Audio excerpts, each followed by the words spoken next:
শিলিগুড়ি মহকুমা পরিষদের অন্তর্গত ফাঁসিদহ ব্লকের পাইকপাড়া এলাকা থেকে এক ব্যক্তির ঝুলন্ত মৃতদেহ উদ্ধার।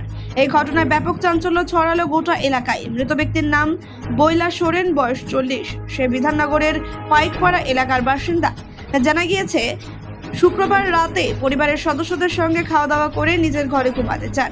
এরপর এদিন পরিবারের সদস্যরা ঘরের বাইরে গাছের মধ্যে ওই ব্যক্তির দেহ দেখতে পান। এই দেখে তড়িঘড়ি পরিবারের সদস্যরা ওই ব্যক্তিকে উদ্ধার করে বিধাননগর প্রাথমিক স্বাস্থ্য কেন্দ্রে নিয়ে যায়। সেখানে কর্তব্যরত চিকিৎসক দেখে ওই ব্যক্তিকে মৃত বলে ঘোষণা করেন। এই খবর পেয়ে ঘটনাস্থলে ছুটে যায় বিধাননগর থানার পুলিশ। এরপর পুলিশ গিয়ে মৃতদেহটি উদ্ধার করে থানায় নিয়ে আসে এবং ময়নাতদন্তের জন্য উত্তরবঙ্গ মেডিকেল কলেজ ও হাসপাতালে পাঠায়।